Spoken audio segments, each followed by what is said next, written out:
Y estamos orando por los hermanos que están en estos días en los hospitales. Hay algunos hermanos en los hospitales, pero también Dios ha hecho grandes cosas. Claro que yo sí quisiera decirle a los hermanos, la muerte en el Nuevo Testamento no significa lo mismo que en el Nuevo. La gente del Antiguo no tenía claro sobre la resurrección. Ellos no entendían muy claro eso. Pero en el Nuevo Testamento, el apóstol dice, el morir es ganancia. Así que, sea que vivamos o sea que muramos, somos del Señor. Así que no hay preocupación. Nosotros ganamos por todos lados. No importa para dónde cojamos, estamos seguros que el Señor nos da la victoria en todo. Gloria al Señor. Vamos a mirar la palabra de Dios. Tengo un tema que sí importa mucho a la estabilidad de nuestra familia, porque, hermanos, las familias se construyen sobre principios, sobre creencias, sobre una cultura de fe. Entonces, en realidad, si yo quiero tener una buena familia, yo tengo que pensar en qué enseño, qué digo yo en medio de mi familia, qué les enseño a mis hijos, qué les digo que yo creo, porque eso es lo que hace estable a la familia. La familia, yo tengo que pensar en aquellos recabitas que el sacerdote los llevó al templo y era el pastor, como quien dice, y le brindó vino. Nosotros no tomamos vino. No, pero tomen, que estamos aquí en la casa de... No. Nuestro padre Recap nos enseñó que no tomáramos vino y no tomamos vino. Así que la estabilidad de la familia se construye sobre las convicciones firmes que podamos tener. Yo quiero hablarles esta mañana sobre un tema interesante para mí y creo que para ustedes. Cuidado con las fábulas judías. Cuidado con las fábulas judías. Vamos a mirar la palabra de Dios en Primera de Timoteo capítulo 1, verso 4.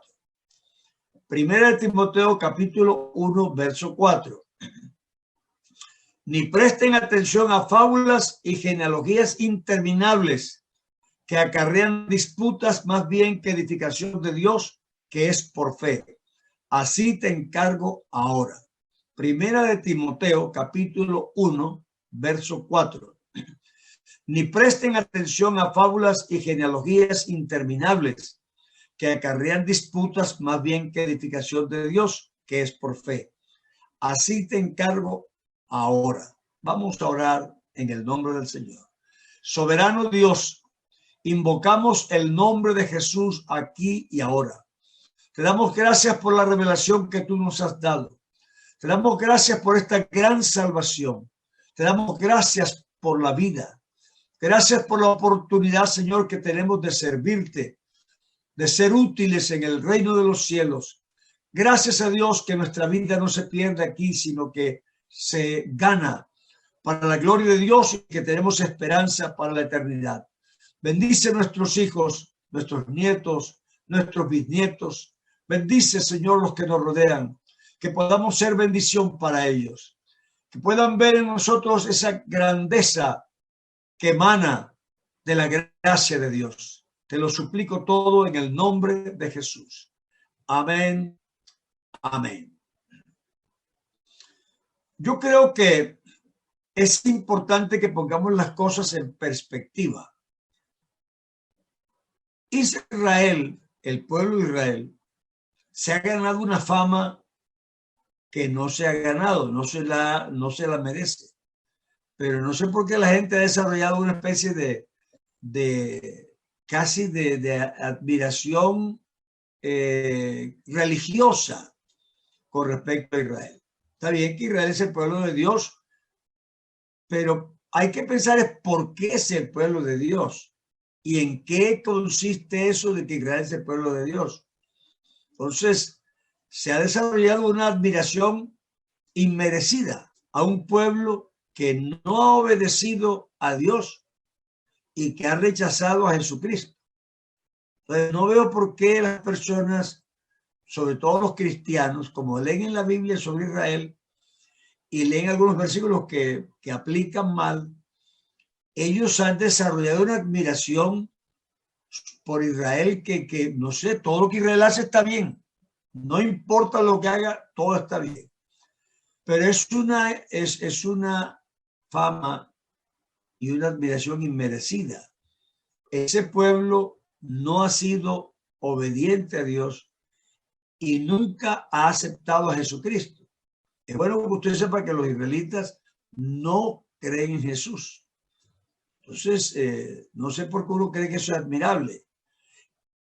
La Biblia tiene varias etapas de la historia. En la primera etapa, Dios habló a Israel como si el mundo gentil no existiera. Y entonces los gentiles se salvaban si se hacían prosélitos. Después vino una etapa, que es esta, en la que Dios habla a los gentiles como si Israel no existiera. Y para que los judíos se salven, tienen que convertirse a Cristo. Si no, no se salvan. Después viene una tercera etapa en que Dios volverá a hablar a los judíos como si nadie más existiera, porque ya la iglesia se ha ido y esa es la última oportunidad que ellos van a tener. Esas son las tres etapas de la historia. En este momento estamos en una etapa en que Israel, si no se convierte a Cristo, se pierde. No hay más.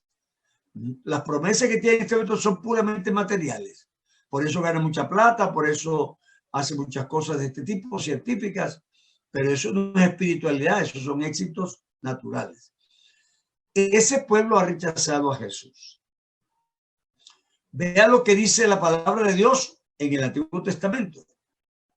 Todo el día extendí mi mano a un pueblo rebelde, el cual anda en camino no bueno, detrás de sus propios pensamientos. Eso dice la Biblia de Israel antiguo. Todo el día extendí mi mano a un pueblo rebelde, el cual anda en camino no bueno, detrás de sus propios pensamientos.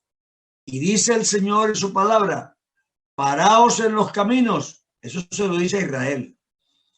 Paraos en los caminos, preguntad por las sendas antiguas, mirad cuál sea el buen camino y andad por él. ¿Y qué dijeron? No andaremos. Así que no sé por qué usted admira tanto a Israel. Que Israel tenga unas promesas, está bien, pero que usted lo admire no, porque esas promesas, uno a veces tiene un hijo y algún vecino dice, ese muchacho no se merece lo que su padre le da. Porque se lo da porque el padre es bueno, no porque el hijo es bueno. Paraos en los caminos, preguntad por las sendas antiguas cuál sea el buen camino y andad por él. Y ellos respondieron, no andaremos. Y dice el Evangelio según San Juan, a lo suyo vino y los suyos lo aplaudieron. A lo suyo vino y los suyos no lo recibieron. Por eso tiene usted entrada al cielo. No hablamos mal de Israel, no lo maldecimos, nada, pero no lo admiramos. Porque él no ha sido un pueblo admirable, ha sido un pueblo que no ha oído la voz de Dios. En Deuteronomio capítulo 7, verso 7 dice, no por ser vosotros más que todos los pueblos os ha querido Jehová y os ha escogido, pues vosotros erais el más insignificante de todos los pueblos. Es decir, que esa escogencia no se debe a que ellos se la merecían o que ellos eran los mejores o los más grandes. Nada. Deuteronomio 7:7. No por ser vosotros más que todos los pueblos os ha querido Jehová o os ha escogido, pues vosotros eres el más insignificante de todos los pueblos. Así que las razones que tiene Dios para bendecir a Israel son distintas a que ellos se la merezcan o que sean un pueblo admirable.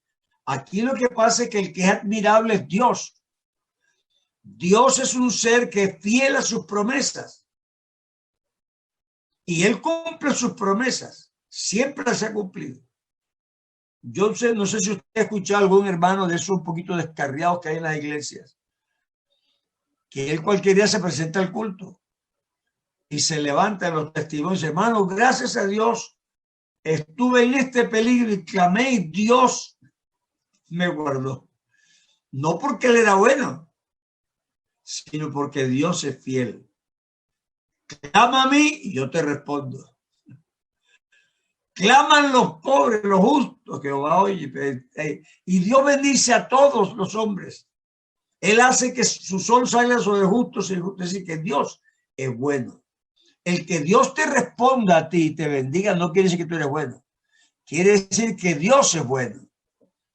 Entonces aquí Pablo, Moisés le está diciendo al pueblo, no porque ustedes fueran los más grandes, ni los mejores, os ha escogido Dios. No, Dios tiene otras razones, y es que Él es fiel a las promesas que le hizo a los padres. El regreso de Israel a Tierra Santa, que llaman, que no es Tierra Santa, no es porque Israel sea un gran pueblo y porque son unos inteligentes que ganaron guerras. No. El regreso de Israel a su tierra no es un milagro de los judíos, sino una acción milagrosa de Dios, a quien sea la gloria por siempre, porque siempre cumple sus promesas hechas a los padres. Siempre fue así. Si usted le presta atención al Antiguo Testamento, usted encontrará eso. Cuando subieron a Jericó, la gente estaba casi, ya habían perdido la guerra antes de pelear. ¿Y por qué? Porque el Dios vuestro es muy poderoso. Porque el Dios de los israelitas es muy grande. Porque Jehová peleaba por ellos. Porque Jehová iba delante de ellos. Tú eres Dios arriba en la montaña y abajo en el valle. Es Dios el que tiene la gloria, no ese pueblo. Y nosotros. La iglesia no hace maravillas porque seamos muy buenos, sino porque Dios nos tuvo misericordia. La gloria sea para Dios. Cuando yo oro, no es que yo tenga un poder en la boca, en la palabra, no es que yo clamo a Dios y Dios tiene poder para hacer las cosas que yo le pido. Y me las da porque Él es bueno. No merezco nada, pero Dios ha sido muy bueno con nosotros y sigue siendo bueno. Entonces, creo que es importante que pongamos las cosas en su sitio porque de ahí surgen teorías y surgen creencias que están equivocadas. Bendito sea el Señor. Pero Dios siempre cumple las promesas a los padres. Él le dijo a Abraham, esta tierra te la daré a ti a su descendencia y no importa cómo se portaran, Dios le dio su descendencia, esa tierra. Después permitió que fueran en cautiverio porque eran malos. Y el día que Salomón dedicó el templo, él dijo, Señor, y será que si tu pueblo fuere llevado lejos a causa de sus pecados y clamen a ti desde allá, tú los oirás. Así que estaba ya sospechando que ese pueblo no iba a ser muy maduro. Salieron de Egipto y no había pasado unos meses, ya estaba haciéndole un ídolo a otro Dios. Y después le decían a los Baales, tú eres Jehová que nos sacaste de tierra de Egipto. Así que como pueblo no son admirables. Lo que a uno le sorprende, que sí es sorprendente, es cómo Dios, a pesar de que nos portemos de ciertas maneras inadecuadas y que no seamos dignos de las cosas, Dios nos bendice y nos ayuda. Porque eso nos guía al arrepentimiento. Cuando uno se da cuenta que Dios es tan bueno y dice, uy, Dios mío, perdóname que me he portado tan mal cuando tú eres tan bueno. Bendito el Señor. En los últimos tiempos, esto que vimos nosotros, se ha renovado la antigua confrontación entre judaísmo y cristianismo. Y yo quiero que usted sí esté claro en eso. Porque el judaísmo es una religión que no es la suya. Nosotros somos cristianos. Somos seguidores de Cristo. Ninguna forma de judaísmo, ninguna, aunque parezca medio cristiana, no es la nuestra. Nosotros somos cristianos seguidores de Jesús. Así que esa antigua confrontación, porque si usted lee el Nuevo Testamento, siempre usted encuentra la confrontación entre judíos y cristianos, siempre. Los judíos querían hacer que los cristianos se circuncidaran, que guardaran los días de fiesta, que guardaran las promesas, las mandas que dicen los católicos. Querían todo eso. Y esa es la lucha que mantenía el apóstol Pablo con la iglesia. Y hubo hasta reuniones grandes para decidir eso. Y le mandaron carta a las iglesias, los apóstoles, diciendo que no tenían que circuncidarse ni guardar la ley, que ellos eran libres de eso, que tenían que guardarse de fornicación y de idolatría y acordarse de los pobres. Eso es lo que la iglesia les enseñó, pero no ser judíos. Nosotros no tenemos religión judía, nosotros somos cristianos. Pero esa antigua confrontación está presente otra vez. Esta lucha se ha planteado desde la época de Jesucristo hasta ahora. Y hay unos que llaman mesiánicos. Es un esfuerzo por no obedecer a Dios en su pacto. Quieren hacer una mezcla. Dios no acepta mezclas. Jesucristo no dice, yo soy el mejor camino. No soy el camino más excelente. Jesucristo dice, yo soy el camino. No es uno de los caminos, ni el mejor, ni el más excelente. Jesucristo es el único. Yo soy el camino, la verdad, no una verdad, no la más grande verdad, no la verdad más linda, no. Yo soy la verdad. Yo soy la vida. Nadie viene al Padre sino por mí. Yo soy, a ti te parecerá eso que es exclusivista, pero Jesucristo no tiene medias palabras, ni está a medio camino. Dice, el que está conmigo siembra y el que no está conmigo desparrama. Aquí no hay medias. Jesucristo no acepta intermedios. Tú podrás ser políticamente gris, pero cristianamente no puede ser ni tibio. Tiene que ser frío o caliente. O estamos o no estamos. El que no está conmigo está contra mí. Ni siquiera, hombre, es que soy ecléptico. No, Dios no acepta a eclépticos. Yo de pronto sí, porque soy un ser humano, pero Dios no. Dios dice, el que no está conmigo está contra mí. Así que el hombre tiene una disyuntiva. O acepta a Cristo o lo rechaza, pero no puede hacerlo intermedio. Nosotros necesitamos aceptar quién es Jesús. Aleluya. Así que esta mezcla que se está fraguando, ese sincretismo, de todos modos es una forma de rebeldía, de no aceptar el pacto, el nuevo pacto en Cristo. Fíjense lo que dijeron Pablo y Bernabé en Hechos capítulo 13, verso 48. Dice, entonces Pablo y Bernabé, hablando con denuedo, dijeron, a vosotros, hablándole a los hebreos, a los judíos, a los israelitas, a vosotros, a la verdad, era necesario que os hablase primero la palabra de Dios. Mas puesto que la desecháis y que no os juzgáis dignos de la vida eterna, he aquí nos volvemos a los gentiles. Yo no sé si ustedes han visto algunas profecías de la Escritura, pero dice, más son los hijos de la dejada que la que tiene marido. Así que ese era el problema de los judíos con todas las parábolas de Jesús. Que las parábolas de Jesús siempre hablaban de dos pueblos y a ellos los ponían en mala situación. Un hombre hizo fiesta de bodas a su hijo y convidó a los que eran dignos. Pero los que eran dignos no vinieron. Entonces él mandó a traer a los enfermos, a los cojos, a los mancos, a los pobres, a todo el mundo. Un hombre tenía 2 hijos.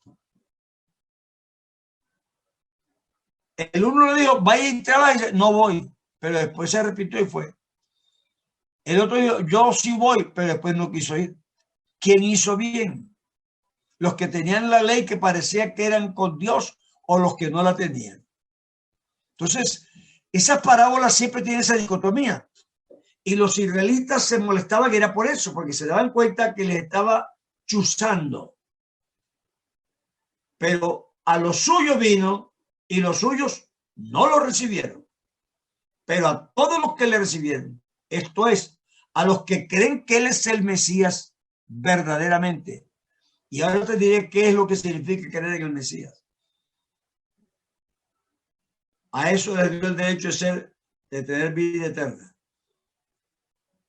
Ellos se juzgaron indignos, entonces los dejaron y se fueron a los gentiles.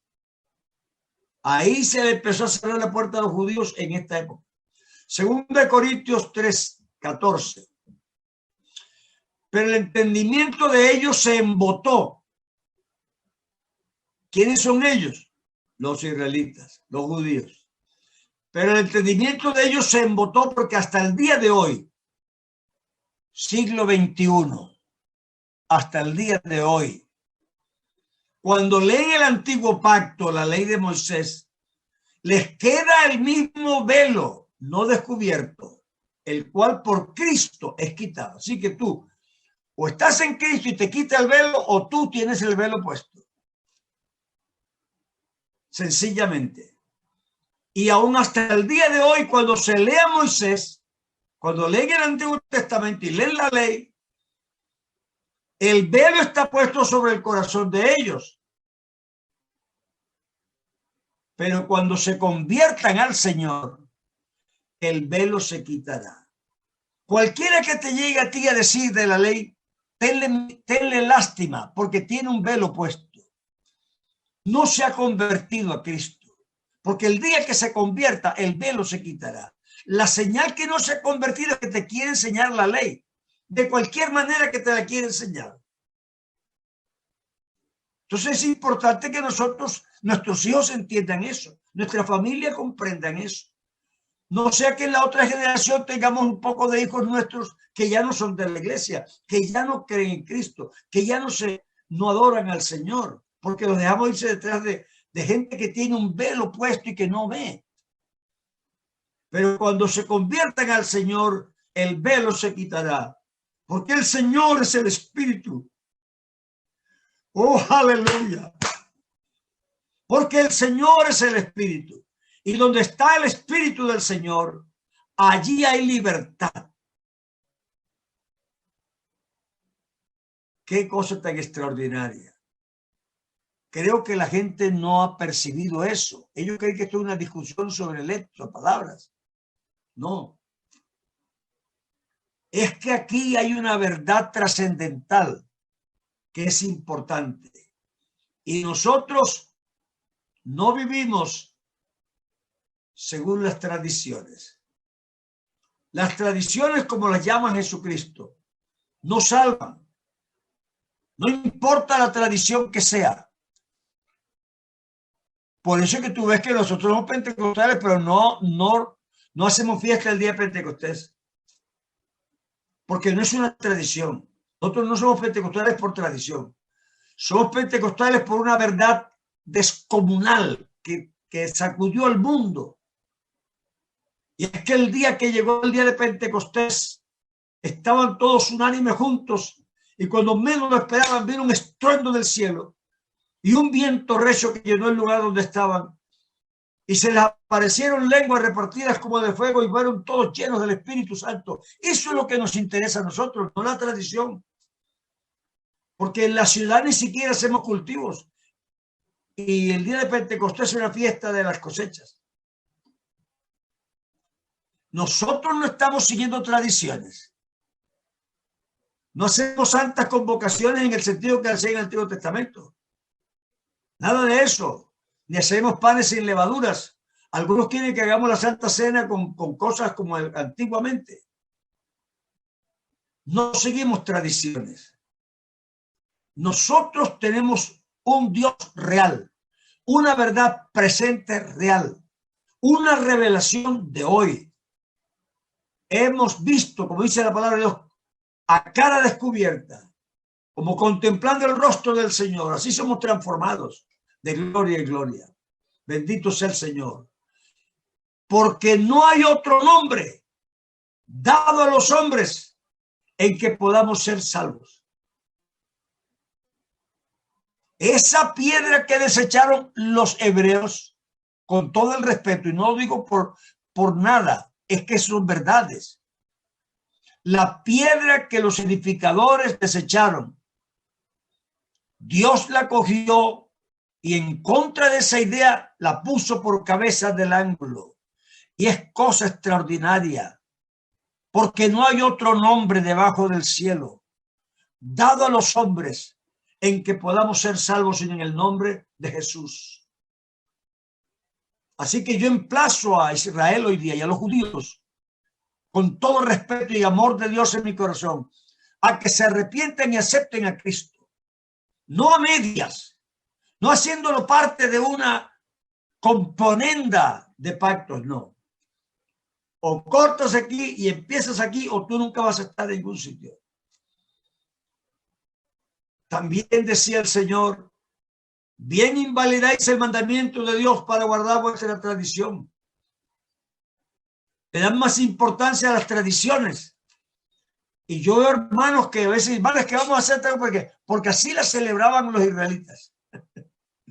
Porque es que así lo hacían en Israel. Nosotros no hacemos las cosas como lo hacían en Israel.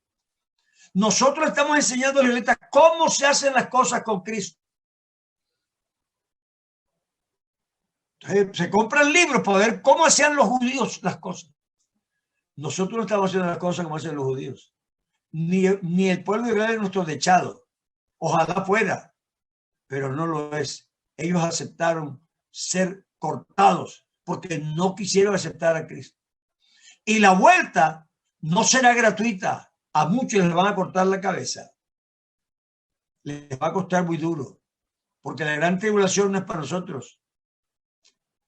El Señor se lo dijo a Daniel, vendrán tiempos de angustia como no hubo antes ni después a tu pueblo, no a nosotros. Ese pueblo pagará un precio por haber menospreciado a Cristo.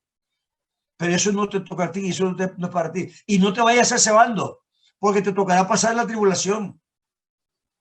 Tú eres de la iglesia, la que el Señor se llevará antes que empiece la tribulación. No puede darte engañar y quitarte la grandeza y la bendición que Dios te ha dado y cambiarla por un plato de lentejas que no tiene valor. En Gálatas 1:14 dice, el apóstol Pablo dice, en el judaísmo, fíjese usted que aquí va a ser diferencia entre dos religiones que él practicó. En el judaísmo, esta es la religión que tenía Pablo antes de ser cristiano, aventajaba a muchos de mis contemporáneos en mi nación, siendo mucho más celoso de las tradiciones de mis padres. Así que estando allá, ahora ¿dónde está? No está allá. Pero cuando estuvo allá, era más celoso, aventajaba a muchos, guardando las tradiciones de los ancianos. Pero mirad que nadie os engañe, dice Colosenses 2:8, por medio de filosofías y huecas sutilezas, según las tradiciones de los hombres, conforme a los rudimentos del mundo y no según Cristo. Nosotros no seguimos los rudimentos del mundo ni las tradiciones. Nosotros seguimos a Cristo. Y Cristo sí marcó diferencia. Cristo sí marcó diferencia. Te voy a mostrar ahorita mismo la gran diferencia que Cristo marcó cuando llegó aquí.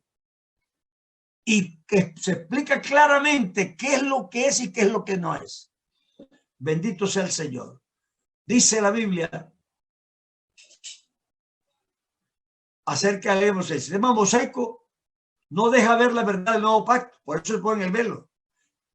Y la gran verdad, recuerda que en Juan, el capítulo 1 de Juan, dice, la ley por Moisés fue dada. Fíjate tú que va a hacer aquí la diferencia entre el uno y el otro, ¿cierto? La ley por Moisés fue dada y la gracia y la verdad vinieron por Jesucristo. Así que Jesús no representa lo que trajo Moisés y Moisés no representa lo que trajo Jesús. Moisés tuvo su momento, claro que sí, pero ese momento el que lo puso lo cambió, que fue Dios. La ley fue traída por Moisés, él la recibió en el monte Sinaí, pero la gracia y la verdad vinieron por Jesucristo. Son dos cosas antagónicas. Ley es lo que tú te ganas por el deber y te hacen justicia. La gracia es lo que te regalan aunque no te lo merezcas. Es un regalo. La paga del pecado es muerte, pero el regalo de Dios es vida eterna en Cristo Jesús, el Señor nuestro. Así que aquí hay dos pilares, dos, como dirían en el tenis, dos cabezas de serie. El uno, con todo el respeto, porque fue grande, trajo la ley. Pero eso es un periodo pasado. Y el otro trajo la gracia y la verdad. ¿Sabe cuál es la verdad de Jesús que no quieren aceptar ni los mesiánicos ni los judíos antiguos? Que Jesucristo es Dios. Jesucristo no es solamente un Mesías. Es que el Mesías es Dios manifestado en carne.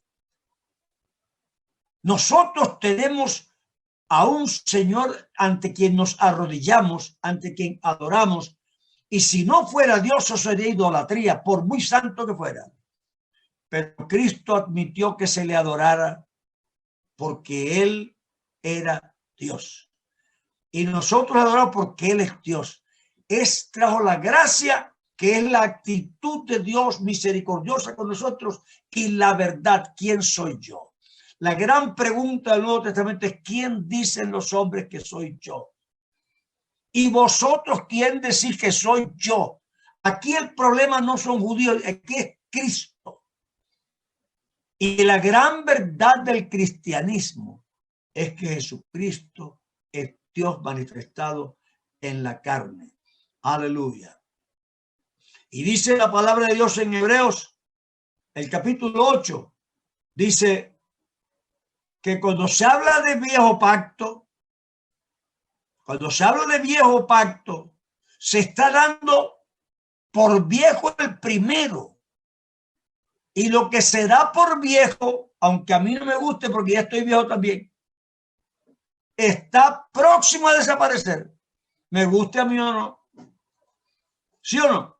Yo cuando tenía 5 años tenía 71 por delante. Pero yo tengo 76, ya no tengo 71. Me guste o no, esa es la realidad. Y cuando el Señor dijo viejo pacto, lo siento con todo respeto, pero ese viejo ahorita desaparece. Y le da vida al nuevo. Aleluya.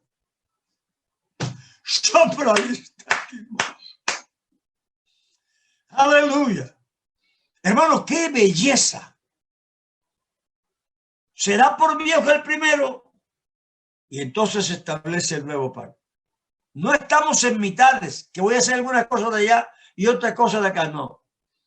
Estamos diciendo es que hemos dado por viejo y lo que te dio por viejo está próximo a desaparecer. Y se pone el nuevo pacto. Este nuevo pacto es en el que vivimos nosotros. El viejo no tiene nada que ver con nosotros. Ni me lo vendas a medias, ni con mesianismo, ni con nada, porque Jesucristo vino para traer una verdad nueva. Un nuevo amanecer, un nuevo día. Yo creo que muchos no han entendido un versículo. Este es el día que hizo el Señor. No se trata al día de hoy. ¿Qué día es hoy? 14, 15, no sé ni qué día es hoy. No importa, cualquier que sea el día. Pero Él no vino para imponer el día del almanaque, no es el 14 de febrero. Hay un día tan importante que dio origen a todos los días antes y a todos los días después. Ese es el día en que Cristo subió a la cruz del Calvario, llevando el peso de toda la humanidad, y murió por nosotros y marcó la historia y la dividió en dos. Bendito el Señor. Este es el día que hizo el Señor. nos alegraremos y nos regocijaremos en él. Hay días del calendario en que no podemos alegrarnos. Son duros, son difíciles, son tristes. Pero no importa el triste que el día que vivamos, cuando nos acordamos de ese día, surge en nosotros la alegría, la felicidad, que alguien murió por nosotros cuando todo estaba perdido. Y ya eso no importa cómo sean los demás días. Ese día nos trajo esperanza, libertad, felicidad. Así que acéptalo. Cristo es tu esperanza. Si no tienes eso, no tienes nada. Bendito el Señor. Así que será por Dios el primero, se recoge y empieza el nuevo pacto, porque ese iba a desaparecer. Dice la segunda de Corintios capítulo 3:13. Y no como Moisés pone un velo sobre su rostro. Así que esta época de oscuridad, esta época de orfandad, en que la gente tenía un velo, se acabó. Levántate de los muertos y te alumbrará Cristo. Yo creo que hay argumentaciones que nosotros como que no le prestamos atención. Leemos por versículos. Hay una argumentación. En el principio era el verbo. Y el verbo era con Dios. Y el verbo era Dios. Este era en el principio con Dios. Todas las cosas por él fueron hechas. Y sin él, nada de lo que ha sido hecho fue hecho. En él estaba la luz. Es que es un argumento, léelo como argumento y verás que es parte de una racionalidad de lo que Dios te está diciendo. En él estaba la luz. Esa luz que alumbra a todo hombre venía a este mundo. ¡Qué belleza! Esa luz que alumbra a todo hombre venía a este mundo. En él estaba la vida. ¡Qué belleza! Ese vino una cápsula y ahí adentro metieron, en él estaba la vida, en él estaba la luz, esa luz verdadera, esa vida verdadera, esa esperanza verdadera, porque era Dios. Y esa esperanza verdadera que Dios se hizo carne y a los que creen en su nombre les dio potestad de ser hechos hijos de esa luz verdadera que trae luz, vida, felicidad, libertad para todos. Bendito el Señor. Nosotros pues no estamos discutiendo sobre la ley. La ley es pasada. Dice la Biblia, 2 de Timoteo 2:14. Recuérdales esto, exhortándoles delante del Señor a que no contiendan sobre palabras, lo cual para nada, no es para poco, para nada. Porque los que traen estas ideas siempre quieren hablar de palabras. Es que en el hebreo, es que en el siríaco, que el no sé qué. Recuérdales esto, exhortándoles delante del Señor, 2 de Timoteo 2:14, que no contiendan sobre palabras, lo cual para nada aprovecha, sino que es para perdición. Ni siquiera confusión, perdición de los oyentes. No discutan sobre palabras, porque el reino de los cielos no consiste en palabras. El reino de los cielos consiste en poder, justicia, paz y gozo en el Espíritu Santo. No son palabras. Las palabras son un idioma cualquiera. Yo quisiera, porque desde que yo vivía en España, eso hace ya más de 50 años, ahí me llegaban, todavía conservo algunos documentos de esos, físicos. Me llegaban de Suiza unas personas que querían hacerme creer que si yo no leía la Biblia en hebreo, entonces yo no había leído la Biblia, porque el idioma sagrado es el hebreo. Y por ahí tenía yo un curso de hebreo que decía, señores, decía el profesor, este es el idioma que Dios habló. Dios no habló hebreo. Dios usó el hebreo cuando lo necesitó, claro. Si le hablaba un hebreo, hebreo. Pero te digo una cosa, Dios es muy inteligente. El día de Pentecostés no usó el hebreo. Cada quien le oyó en la lengua que había nacido las maravillas de Dios. No me digas tú que no se puede decir las maravillas de Dios en otro idioma. Claro que sí, si Dios lo hizo. ¿Cómo es que estos siendo galileos todos les oímos hablar en nuestro idioma en el que hemos nacido las maravillas de Dios? No te dejes engañar. El idioma hebreo es un idioma como cualquiera. Dios no tiene ningún respeto por el idioma. Yo te voy a hacer un recuento así rapidito. ¿Tú te acuerdas dónde nació Abraham?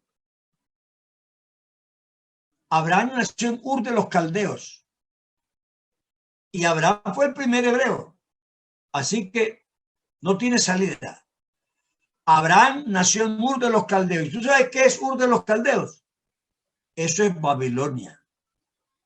Es la mata de la idolatría, de la hechicería, del pecado. Dios escogió del peor sitio de la tierra a un hombre. Porque Dios lo que quiere demostrar no es que ese hombre era grande, sino que Él es tan misericordioso que busca lo que no es, lo vil de este mundo, para humillar a los que son, a los que creen que son algo. Así que no es una gloria, es la gloria para Dios que es capaz de hacer eso. Ahora, tú te preguntas, una familia o una persona no tiene un idioma propio. Una persona con quien va a hablar su propio idioma tiene que tener idioma que hablen otros. Así que Abraham hablaba el idioma de Ur de los Caldeos. No hablaba ningún hebreo. Hablaba el idioma de Ur de los Caldeos. ¿Y cómo se llamaba Dios en ese idioma? Así que Abraham no sabía el nombre de Dios en hebreo. El día que se le presentó y él fue a contarle a su esposa porque dormían en tiendas separadas, le diría: amor, anoche tuve una experiencia muy grande. Se me presentó, ¿qué le digo? Bueno, se presentó Dios, pero el Dios como él lo llamaba en Ur, no era el que se le había presentado, pero no tiene otra palabra. Se me presentó Tamuz, pero no Tamuz, era otro Tamuz, no sé cómo te explico. Así que él tuvo que decir, pero tú sabes que no es ese, es otro, porque no era un Dios distinto. Aquí empieza el problema del idioma, porque salió Abraham de su tierra y su parentela con sus esclavos y sus camellos y sus asnos, el montón de gente, y llegó a un pueblo que tenía que atravesar porque él no sabía dónde iba, y atravesaba pueblos. Allá viene un magnate, un hombre que tiene muchos esclavos. Y alto, ¿a qué viene usted por aquí? No, voy para una tierra, ¿para dónde? No sé dónde queda, pero para allá voy. No, como así, usted no sabe, no sé, Dios me dijo, pero ¿cuál Dios? Y entonces Abraham no hablaba el idioma de ese señor, pero tenía un traductor. Entonces el traductor, para hacerle entender al otro, tuvo que decirle el nombre del Dios que se decía en la lengua del que lo dejaba pasar. Así que no seamos niños. Vean, nosotros todos hablaremos quichua, ¿verdad? O guajiro. Y llegaron los españoles y nos cambiaron hasta el idioma. Yo todavía digo la boda y aquí dicen matrimonio. Y a veces digo coche, refiriéndome al carro.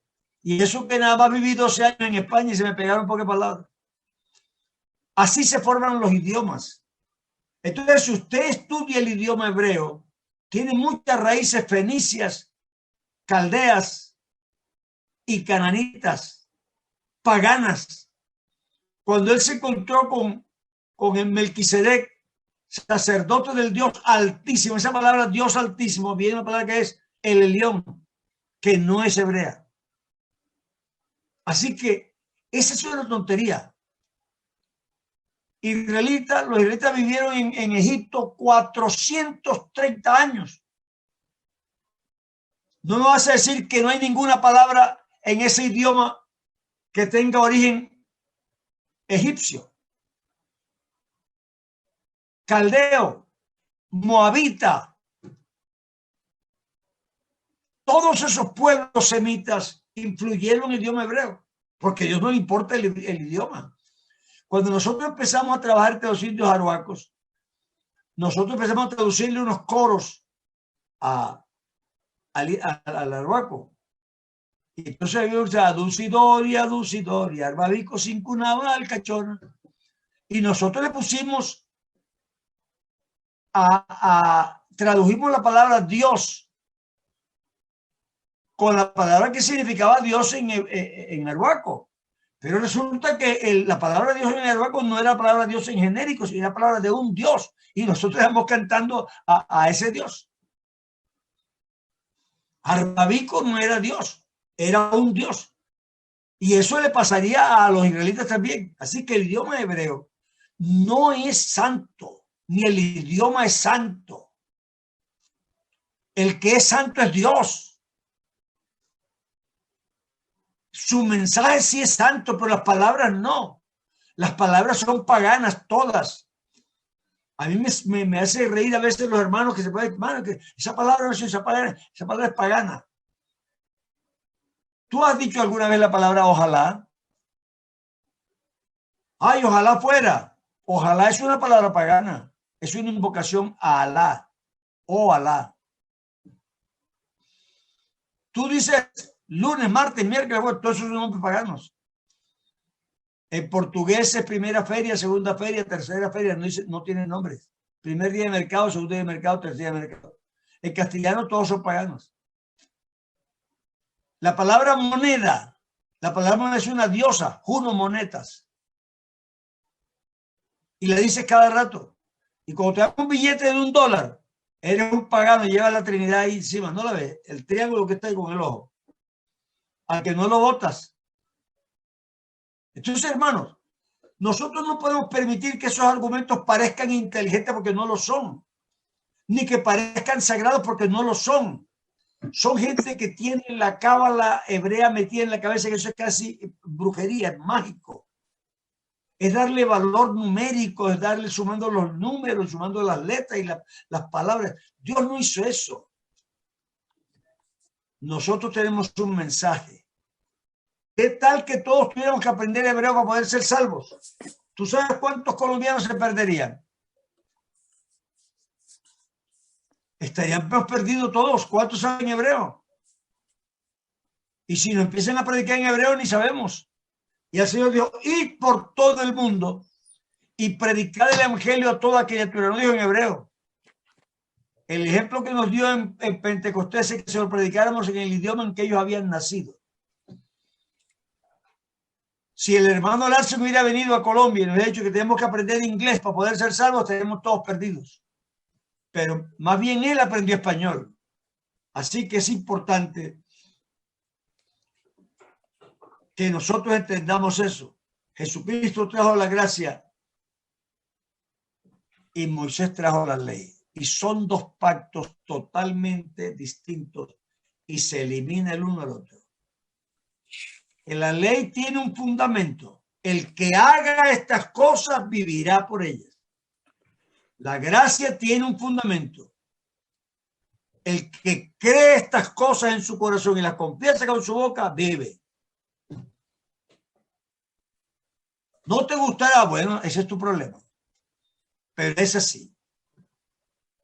Se dio por viejo el primero, desapareció y Dios trajo un nuevo pacto. Le predicaron primero los hebreos, no quisieron, sintieron indignos, sacudieron las chaquetas y se fueron. Nos vamos a los gentiles. Así que con todo dolor sentimos lo que le ha pasado a los hebreos, pero ellos por su tosudez y su incredulidad están en tinieblas. Dios por su misericordia y su fidelidad a los padres, no a ellos, a los padres, le cumplirá las promesas que ha prometido, pero no es la salvación. Cuando dice que en un día Israel será salvo, es porque ese día van a aceptar al Mesías. Cuando vean al que traspasaron y le dirán, ¿y esas heridas en tus manos qué son? Él dirá, con ellas fui herido en casa de mis amigos. Y entonces se arrepentirán y entonces lo reconocerán. Y el pueblo de ese momento será salvo porque aceptará al Mesías, no porque son especiales. Así que es importante que nosotros entendamos y le enseñemos a nuestros hijos las verdades cristianas, las verdades que nos han sostenido, las verdades que nos aseguran las promesas de Dios, las verdades que nos dan esperanza cuando Cristo venga, las verdades que nos dan fuerza para seguir adelante cada día y esperar en Dios, sabiendo que Él nos ha amado con amor eterno. Dios les bendiga, hermanos, y adelante en el nombre del Señor. Vamos a ser fieles a lo que Dios nos ha revelado, a la doctrina que Dios nos ha enseñado, y vamos a hacerle motivo de adoración al Señor. Dios me los bendiga a todos grandes.